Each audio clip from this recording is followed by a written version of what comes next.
So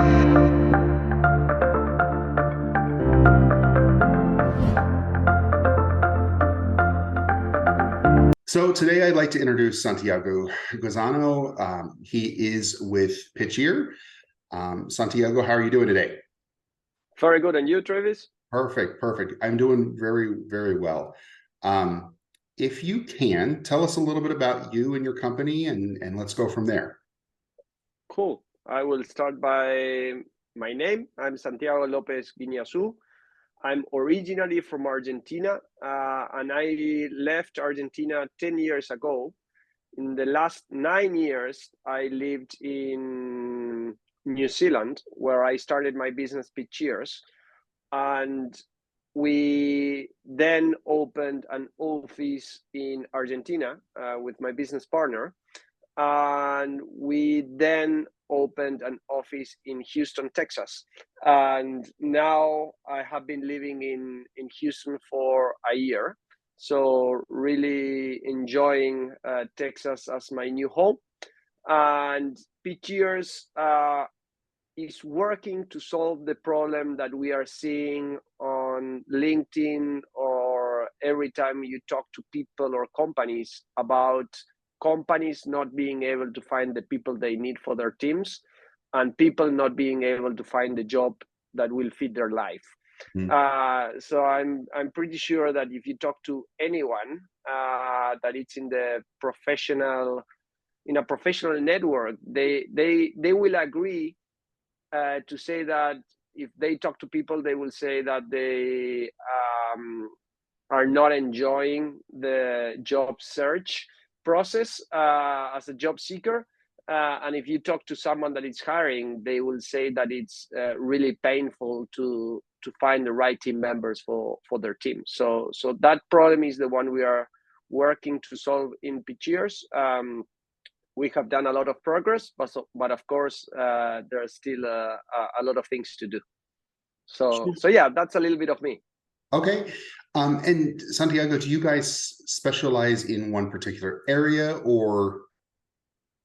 Yeah, we specialize in technology. Okay. Most of our customers are companies that hire tech professionals, mainly in the area of software engineering, cloud infrastructure, data science, quality assurance, but we also are quite involved in all the roles that are related to product management, to UX and UI design.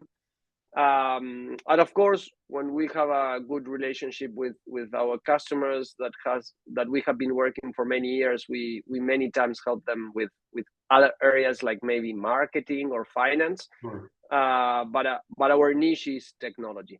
Okay, no, that sounds great. So let me ask, I think one of the things that we hear constantly is the emergence of AI within, I was going to say the industry, but really within the world.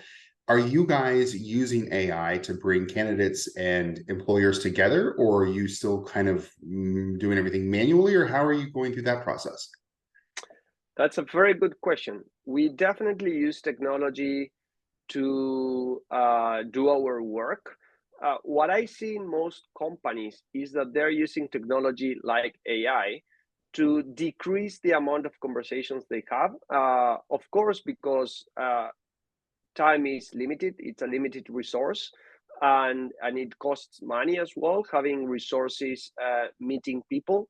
So our approach is a bit different. We use technology and AI to talk to more people more efficiently, but we want to talk to more people because our business is about talking to people, talking to hiring managers working in companies, and talking to professionals that are wanting to grow in their career development. So we do use AI, and we use it to be able to talk to more people and to gather information more efficiently. Okay. And while you're focused on kind of IT tech right now, is your goal to always kind of stay in that lane, or would you like to get to a point where you are really competing for the broad spectrum of all candidates and employers in the marketplace? So Definitely, we want to stay focused in the technology field because a few different reasons. One of them, it's because most of the jobs in technology are mostly the same. Doesn't matter where the company is based in the world, or the job, a software engineer in Japan or a software engineer in America or in Argentina or in Germany, it's a software engineer. Sure. And the tools that they use are worldwide used. So it is way more easier to be able to add value to those professionals because everything they do wherever they are doing it, it's pretty much the same. So that's one of the reasons why we focus in, and we will stay focused in the technology area. The other reason is to help better our customers, companies that are using Pitcheers to hire new team members. If we are developing a community of professionals in technology locally or worldwide, when the companies need to hire, we are going to be better connected. If we want to go and help companies hiring whoever in any industry, we are not going to be able to provide a top service. That on one end. Said that, the industries or the companies we are helping could be in any industry. It could be oil and gas. It could be, I don't know, professional services. It could be healthcare, whatever the area or the industry.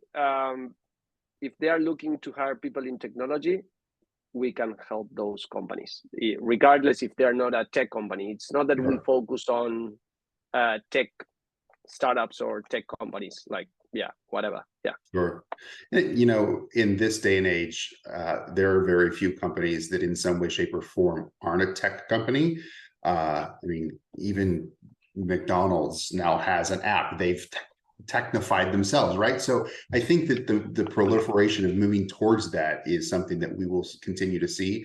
And to your point, every company at some point in time will have a tech need because they are becoming more tech savvy and dependent. So let me ask you this, if we switch a little bit, tell me a little bit about what do you attribute your growth to? You started in New Zealand, you were able to then open an office in Argentina, you're opening an office here in Houston, or you have opened an office here in Houston. And based on our previous conversations, I know that that's not the end. You have goals to be able to go beyond that. So how do you, or what do you attribute your growth to?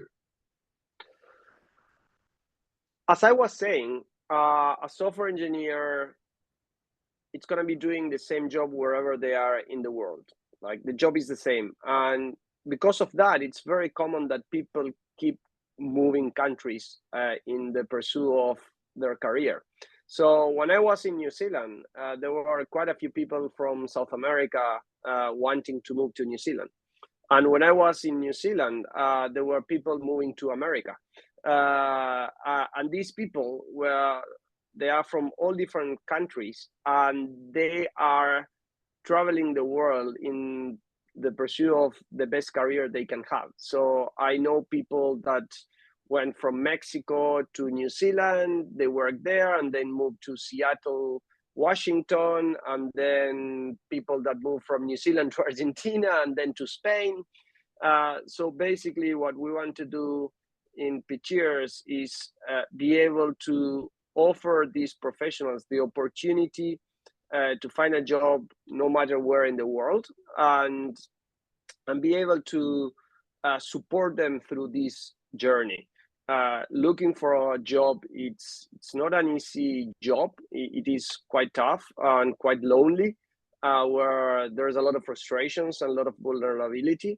So we have been supporting these people kind of in a not too strategic way until we decided to say, it's like, okay, no, let's put a strategy together and see how we can support these people finding work wherever they want. Again, we have our office in New Zealand, and most of the people in New Zealand, it's looking for work in New Zealand. We have our office in Houston, and most of the companies or people in Houston are looking for a job in Texas or in America, and the same in Latin America. You know, it's like most of the people at the end of the day, they're looking for jobs where they live. They're not looking. Probably 5-10% is the people that are looking to relocate.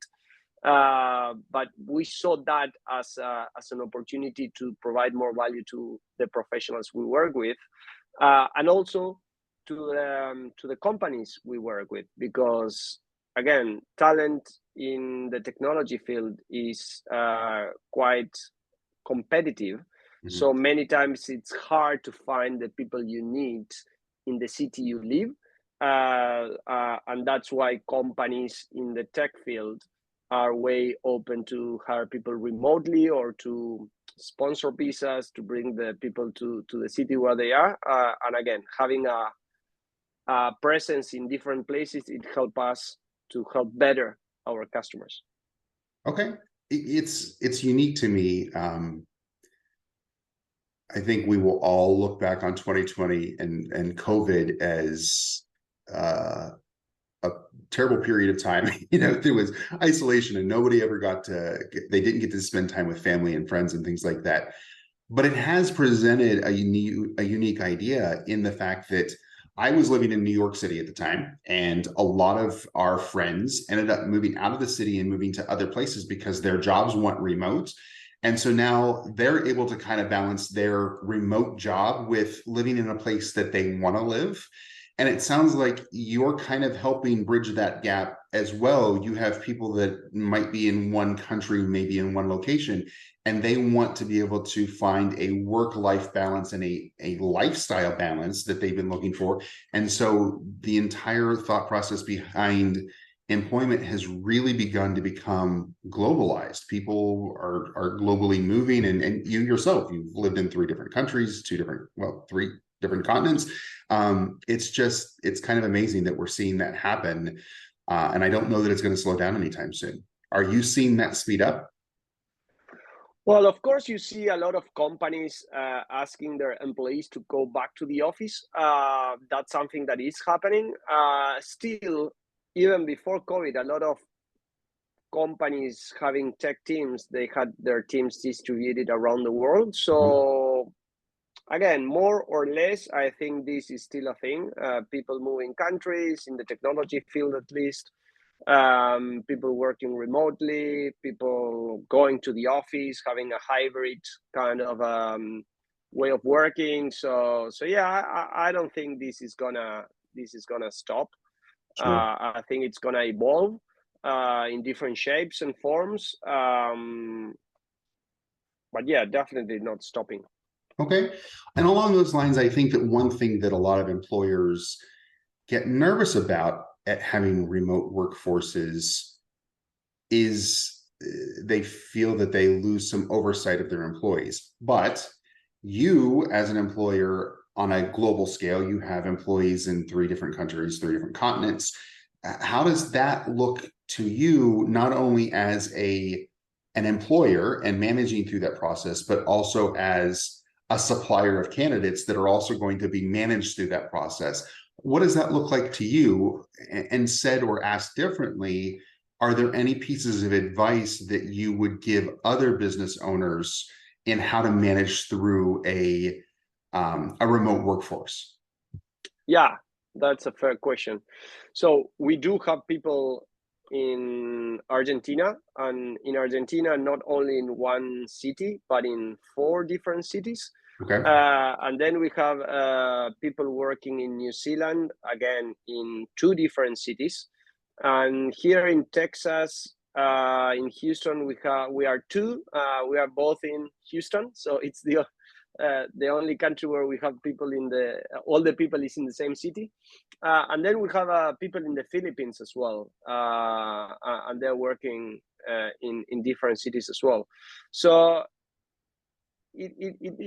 I don't have an answer, a recipe for everyone to do it in the same way. At the end of the day, for some certain jobs, it's better to be together, and it's better to be able to meet face to face, to solve some problems, to have certain kind of conversations. It's from my point of view, it's always better to be able to do it face to face.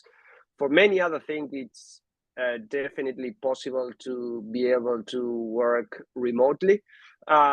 at the end of the day, I guess that if we have to use or simplify how to implement these and be effective, is having systems and processes. It's one thing. Being able to communicate clearly, but the most important one is building trust. And by building trust, it also means having accountability. In order to have accountability, you have to be very clear, set expectations, have a clear understanding on how things should be done and how should be achieved if it's necessary, depending on the seniority of the people you have in your team. To some people, you might give complete freedom on how they have to achieve stuff. To other people that are learning, they need way more guidance in how things should be done. Not because they can't do it, but because they're learning. So if they're learning, you have to show them how to do it. At least some how to say, some guidance in how to do it. So again, it depends. It depends who you're working with, what's the role, but it's a mixture of trust, first of all, then being accountable. Everyone should be accountable for what they're doing. In order to help them to trust you and to be accountable, clear communication and expectations, and to give the right structure, system, and processes. Okay, perfect. So let's take a complete shift and talk a little bit about time management. Time management always tends to be a problem for everybody at any stage in their career, in their life. The fact that you are split across multiple time zones, you're split across multiple teams. How do you handle time management? What are some of the things that have been problems for you in the past, and how have you found solutions for those issues? The right team members, for sure. Again, having people that you trust, that they're doing what they have to be doing, it's a big one. And of course, prioritizing what are the things that you want to get involved in, and make sure that you are allocating the time to focus on those things. As you said, like time difference, a lot of different activities.